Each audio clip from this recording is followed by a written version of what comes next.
This lecture is about significant figures, and it's got quite a bit of detailed rules and information in it, so it's something that you really want to pay attention to as you are listening.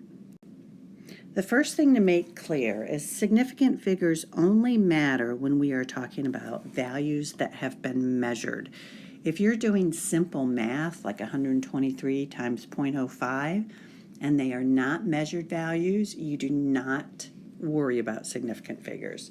So it's really for scientists who have made measurements. And the number of significant figures are related to the level of precision of the measurement itself. So when we talk about significant figures, we are really referring to how repeatable or how precise a particular measurement is. So for example, if I were to show you two pieces of laboratory glassware, a beaker and a graduated cylinder, and ask you which one would give you more precise measurements, I'm hoping, if you're familiar with these at all, that you would select the graduated cylinder. It has smaller and more increments and therefore more precise or repeatable measurements. So the more precise a measurement is, the more significant figures than the measured value will have. For example, with a beaker, you could measure only to the tens place, 40 milliliters. With a graduated cylinder, because of the smaller increments, you could measure to the 1/10 place, 41.2. That has more significant figures and therefore is more precise. So you hear about accuracy and you hear about precision. It's important to understand the difference between those two. Accuracy refers to how close a number is to the target value or the actual value. Precision refers to how close a measured value is to other measured values of the same quantity. In other words, how repeatable a measurement is. Are you able to get close to the same value if you measure and remeasure and remeasure? Here's a typical question about significant figures and precision. Let's look at three students A, B, and C. And these students were asked to measure the mass of an item 4 times. All right, so as you can see, they each measured the mass 4 times. And now I want you to look at the data these 3 students generated and determined which of the 3 students have the most accurate value and which of the students has the most precise value. How do you determine accuracy if you have more than one measurement? Well, you take an average, okay? So the average tells you about accuracy. And remember, accuracy is how close you are to the actual value. So let's look at the averages for the 3 students. And then let's look at the actual value of what they're massing out, 10.0 grams. Which of these 3 students has the most accurate data? Well, of course, it would be student C. They are only 0.01 gram away. Their average is only 0.01 gram away. Just because something is more accurate does not mean that it is more precise. Precision is determined from the range of the measurements. Okay, from the range. You probably hopefully remember what range is. Range means going from the lowest value to the highest value. So let's look. Sometimes you can just glance at numbers and tell the range. But for example, student C. What is the range for student C? The highest value is 10.03, and the lowest value they obtained is 9.98. And so their range is 0.09 grams. The range for student A can be calculated as 10.49 minus 9.79. So the range for student A is 0.70 grams. That's quite a much larger range than student C, which only had 0.09. Let's check out student B.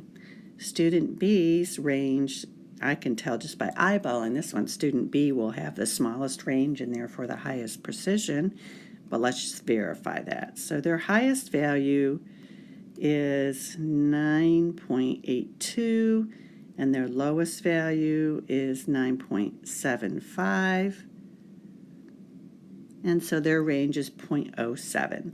So student B has the highest precision,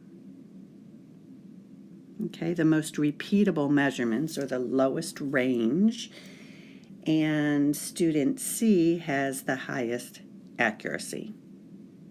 Both precision and accuracy are important in measurements. Now we come to a bunch of rules about how to interpret the number of significant figures. These are simply rules you have to memorize. You will have to, throughout Unit 1 in chemistry, you will have to do all calculations with the correct number of significant figures. You will have to do so in your lab also, so it may be useful to actually write a note card or something that's easy to refer to frequently until you have these committed to memory. So the key rules for determining number of significant figures. Number 1, all non-zero digits are significant. So it's really only the zero values that you need to kind of memorize rules for.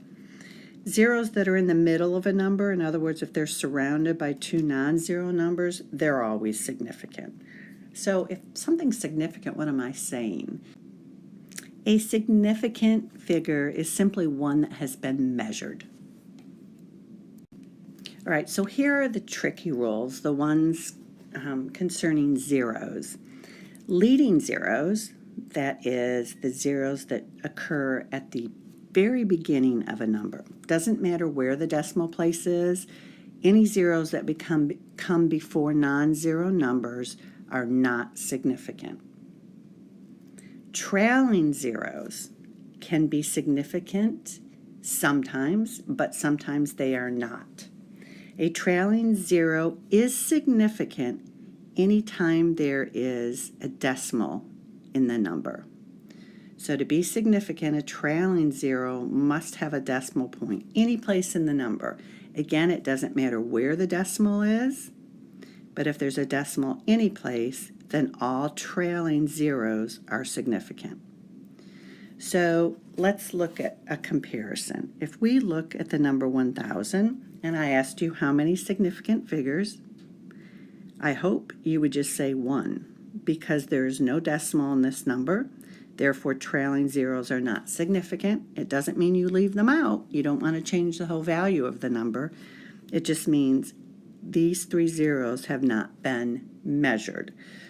So the degree of precision is quite limited for this number. If, on the other hand, I put a decimal at the end of that, as we have here, that is showing you that the scientist has measured with a very precise instrument and knows that these 3 trailing zeros are actually measured and meaningful values. So this number would have 4 significant figures. Another way to represent a number with significant figures is to use scientific notation. That is when you have a coefficient portion and an exponent portion of a number. In this case, if you have scientific notation, all numbers in the coefficient are significant. All numbers in the coefficient portion are significant. So the number of significant figures in this scientific notation, for example, would be 2. There are 3 significant figures in this and 4 in this. Don't even pay attention to the exponent when you're trying to count significant figures. If you are dealing with an exact number, so there are exactly 12 eggs in 1 dozen eggs. Okay? Neither of these values have been measured. It's just a defined quantity. So don't even consider exact numbers or defined quantities when you're calculating significant figures. They're thought of as having infinite number of significant figures because they are an exact number, not an estimation at all. So the bottom line is, what I think is most helpful is if you can count something, it's an exact number. So I have exactly 10 toes. I don't have 9.56 toes or 10.31 toes. I have exactly 10. So that would be a number that you would ignore when you're counting sig figs in a calculation. There are also some defined quantities that have nothing to do with measurement. There are exactly 1 milliliter in 1 cubic centimeter. There's exactly 12 inches in 1 foot. That's just some people arbitrarily assigned a definition to those.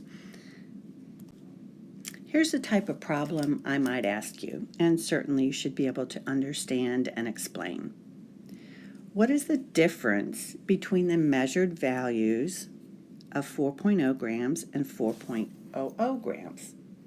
Now, this question isn't worded very well because you could answer, well, 4.0 has 2 significant figures and 4.00 has 3 significant figures. They're both measured values, so we can talk about sig figs, but what does that signify? So what that I have 3 sig figs? Do I care? Yes, so the type of answer I'd be looking for here, and I really should have reworded the question, is the value 4.00 has 3 significant figures, but it was measured using a more precise instrument. It was measured using a more precise instrument. Okay? Now, as far as making measurements themselves with the correct number of significant digits, that's something you'll be doing in your lab. So this second paragraph can be a bit difficult to understand, but the one thing you do need to understand is that the last digit in any measurement, okay, the last digit in any measurement is an estimation. Because of that, the number that we're talking about now, 4.0 grams, so the last digit, that would be the 0 in this case, is an estimate, which means the last digit always has a certain degree of uncertainty. So the value of 4.0 might in actuality be anywhere from 3.9 to 4.1. However, the more significant digits you have, the smaller the range, the possible range will be. So the possible values for a measured value of 4.00 is from 3.99 to 4.01. So it's only the very last digit in a measurement that has a degree of wiggle room or uncertainty. So we've talked about counting significant digits in numbers and taking measurements and recording them with the correct number of significant digits. Now we're going to talk about the rules for calculating and maintaining the correct number of significant digits. When you add or subtract numbers that have been measured, what is important are the number of decimal places of the numbers. And as always, the weakest link controls the value, okay? So what I mean by that is the number with the fewest decimal points is the number that's going to determine the answer. So let's look at this first addition. It doesn't matter how many total significant digits are in each of these numbers when you're adding and subtracting. It only matters how many digits to the right of the decimal. So the first number has 3 digits to the right of the decimal. The second number has 2, and the third number has 4 digits to the right of the decimal. It doesn't matter if they're 0 or non-zeros. It's literally just the number of digits to the right of the decimal. So the limiting value is the one that determines the answer. The one that's limiting here is 0.07, which has 2 digits to the right of the decimal. That means that your answer can only have 2 digits to the right of the decimal. So anytime you're doing any type of calculation, don't prematurely round your answer. Go ahead and write down all of the digits your calculator gives you, and only after you've done that, round to the correct number of significant digits. Otherwise, you might end up with the wrong digit to the far right. Let's look at another example. Carry out the subtraction. Again, addition and subtraction only pay attention to the number of digits to the right of the decimal. This first one has 1 digit to the right of the decimal, and the second number has 3 digits to the right. So the answer can only have 1 digit to the right of the decimal. Again, carry all the digits originally and then round it. Most students think that multiplication and division is a little bit easier to maintain significant figures. In the case of multiplication and division, you do count total number of significant digits for each of the numbers you are multiplying or dividing by. So, for example, this first line, the first number has 4 sig figs, the second has 5, and the third has 2 sig figs. Remember, leading zeros are never significant. Look at the one that has the least, and that is the one with 2 sig figs, and that means your answer can only have 2 total sig figs. But carry all of the numbers along and then round to the end.